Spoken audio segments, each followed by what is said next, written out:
안녕하세요. 반려동물에 대한 정보를 쉽고 간단하게 알려드리는 우리 동네 수의사 외과 담당 권기범입니다. 오늘은 병원에서 가장 많이 하는 수술 5가지, 저희 병원 기준으로 해서 5가지를 대해서 알아보도록 하겠습니다.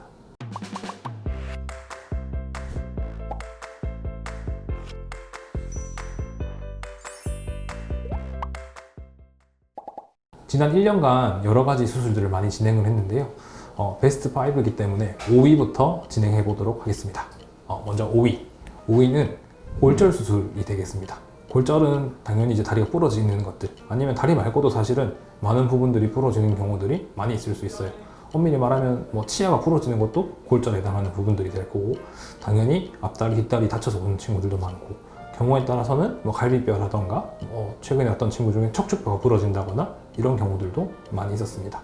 그래서 골절은 평상시에도 많이 뛰어내린다거나 부딪히거나 아니면 미끄러진다거나 이러면서도 많이 발생하는 것들이기 때문에 자주 하는 수술 베스트 5, 5위에 선정되었습니다. 이 골절 수술이 어쨌든 5번째로 많이 하는 수술이기 때문에 보호자님들이 큰 사고가 나기 전에 항상 주의해야 될 것들이 있는데요. 골절은 보통 예상하지 못하게 많이 발생을 해요. 떨어진다거나 부딪힌다거나 이럴 때 가장 많이 발생하기 때문에 평상시에 지낼 때 아이들을 안고 계실 때도 떨어뜨리지 않도록 주의하시는 게 제일 중요하고요. 아이들이 뛰어내리거나, 특히 고양이 친구들, 캣타워 같은 높은 곳에서 뛰어내리거나 아니면 소파에서 뛰어내리거나 할 때 위험하지 않도록 잘 지켜봐 주시는 게 가장 중요할 것 같습니다. 그리고 골절 수술은 비용도 상당히 많이 나가기 때문에 미리미리 예방을 해서 조심하는 게 가장 좋을 것 같습니다. 그 다음으로 많이 하는 수술, 4번째, 바로 결석 수술이 되겠습니다. 결석이라고 하는 거는 제가 예전에 범어동물센터 근무할 때 결석 관련해서 했던 것 같은데, 결석이라고 말하는 거는 보통 돌멩이를 얘기하게 될 거예요. 보통 생기는 것들은 방광결석이 가장 익숙하긴 하지만 사실은 신장, 콩팥에도 결석이 생기기도 하고 요관에도 결석이 생길 것이고, 그것들이 내려와가지고 방광이 쌓이고 얘들이 오줌 눌 때 요도에도 막혀 있는 것들이 결석이 될 거예요. 그래서 워낙 이 결석 자체가 생길 수 있는 부분이 신장, 요관, 방광, 요도 이렇게 위치가 워낙 다양하기 때문에 결석 수술도 굉장히 많이 하는 것 같아요. 근데 결석이라고 하는 게 하루아침에 엄청 큰 결석이 생기느냐? 그렇지는 않고요. 처음에는 굉장히 짜잘한 찌꺼기 같은 것들이 생기다가 점차 쌓이고 이것들이 커져가지고 문제가 발생하는 거기 때문에 그렇게 되기 전에 평상시에 주기적으로 관리를 해주시고, 결석이 있다고 해서 무조건 수술하는 건 아니고 5mm 이하일 때는 녹여서 배출을 한다거나 오줌으로 자연스럽게 배출할 수도 있기 때문에 미리미리 체크를 하셔가지고 확인하는 절차가 좀 필요하지 않을까 싶습니다. 그래서 결석을 예방하는 방법은 정기적인 검진을 반드시 해주시고요. 그 다음에 물을 많이 먹고 배뇨를 자주 자연스럽게 해서 배출 유도하시는 것도 하나 방법이 될 것 같고요.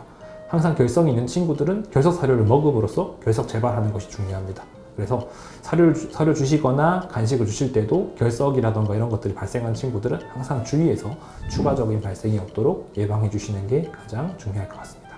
그 다음 3번째. 사실은 3번째는 결석 수술이랑 빈도는 거의 비슷한 수술인 것 같은데, 이번에는 정형외과 고관절 수술이 되지 않을까 싶습니다. 엉덩이 쪽에 고관절이라고 하는 고관절이 있는데, 예전에 이것도 제가 동영상에서 한번 다뤘어요. 고관절 탈구 혹은 LCPD 이런 것들 질환들이 될 것 같은데, 워낙 어린 나이에부터 많은 나이까지 선천적으로 질환이 있거나 아니면은 애들이 뛰어내리거나 부딪히거나 해서 이것도 자주 발생을 합니다. 그래서 고관절 탈구에 해당하는 질환들, 그 다음에 LCPD에 해당하는 수술 방법은 FHNO라고 하는 수술 방법으로 거의 같기 때문에 제가 3등에 선정해 보았고요. 일단 이거는 보호자님들의 관찰이 굉장히 중요한데요. 선천적인 친구들 같은 경우는 사실은 예방 방법은 없어요. 근데 이제 퇴행성 질환 같은 경우는 평상시에 통증 관리를 해주시고 다리를 적절하게 관리해 주시는 게 제일 중요하지 않을까 생각이 들고요.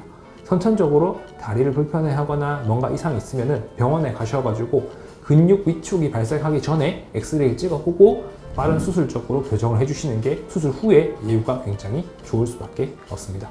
그래서 이거는 지속적으로 반드시 관리를 같이 해주시는 게 중요한 수술이 아닌가 생각됩니다. 그 다음에 이제 대망의 1위랑 2위를 말씀드릴 건데, 사실 1위랑 2위는 거의 비슷한 정도로 많이 발생하는 것 같아가지고 사실 공동 1위의 개념일 것 같긴 하지만, 굳이 나누자면 2번째는 이물수술입니다.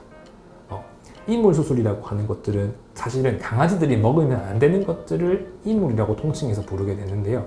이물을 먹었을 때는 제거를 하는 게 제일 좋습니다. 실제로 먹자마자 데리고 오신 경우에는 제거하는 방법도 많이 있을 수가 있고 예후도 굉장히 좋은 편이에요. 예를 들어서 먹으면 안 되는 것들 중에서 뭐 귀금속들, 귀걸이라던가 목걸이, 오늘도 한 친구가 먹고 온 것 같은데 그런 것들을 먹었을 때 사이즈가 크지 않고 날카롭거나 뾰족하지 않으면은 우리가 내시경 같은 걸로도 시도를 해볼 수가 있겠지만은 뾰족하다거나 예를 들어 고양이 친구들 바늘 먹고 많이들 오잖아요.